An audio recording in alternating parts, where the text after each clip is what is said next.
or the k can be pulled out into pretty much any spot there. Okay. Now here's an example. So let A equal 1, 2, 9 and B equal negative 2, 3, 4. Let's determine A cross B. Well, I'm writing up my little grid up here so that I can use that as a reference. Okay, so A cross B, so I'm going to cover up the x's. 2 times 4 minus 9 times 3. So 2 times 4 minus 9 times 3. Cover up the middle one.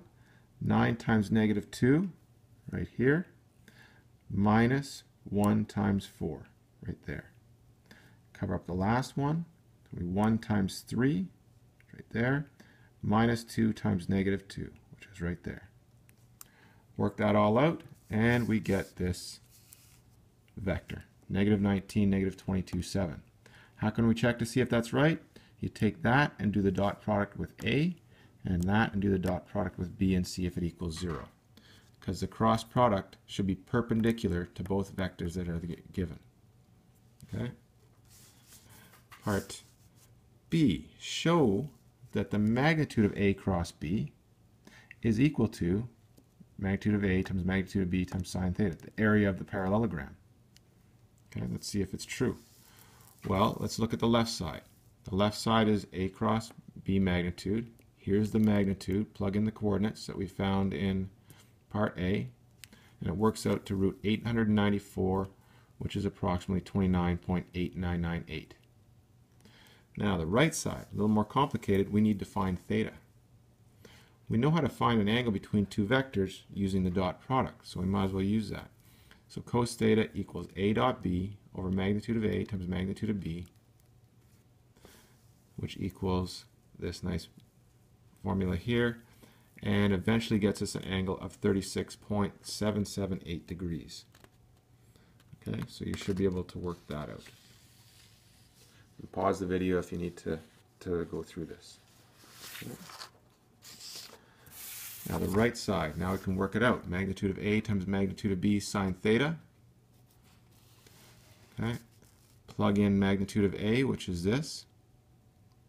Plug in magnitude of B, which is this, using the coordinates, times the sine of 36.778 degrees, which we just found.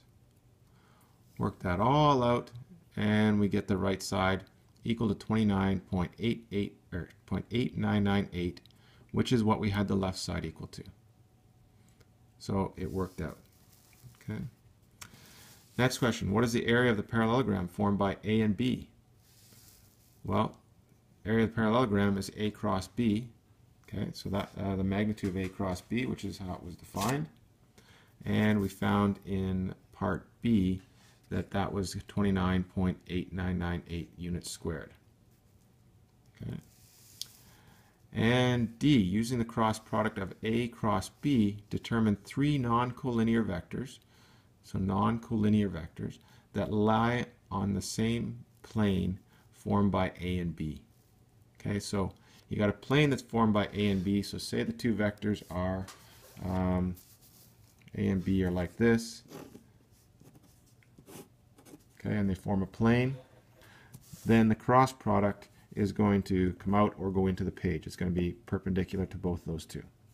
Okay, so it's going to come straight up and down like that. Okay, so you want three vectors that are non-collinear.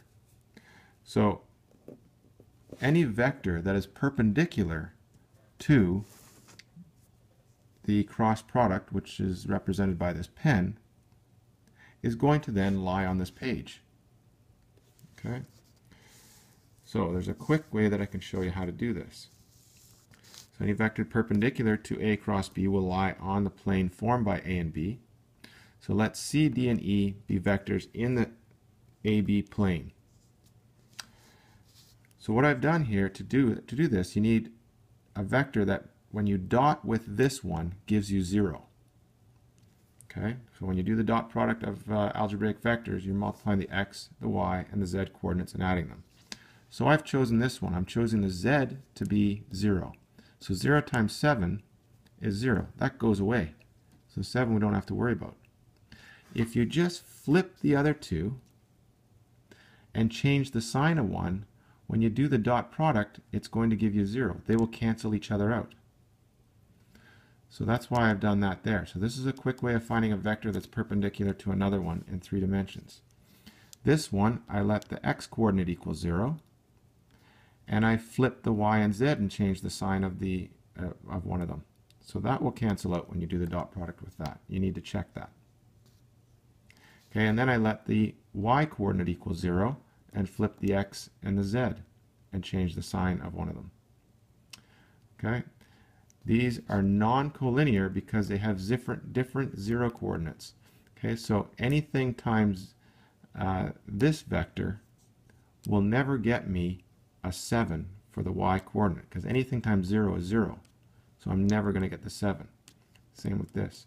So non-collinear vectors, since they have different 0 coordinates. Okay, and you can check they're perpendicular to the dot by the dot product with A cross B. And that's it for that one.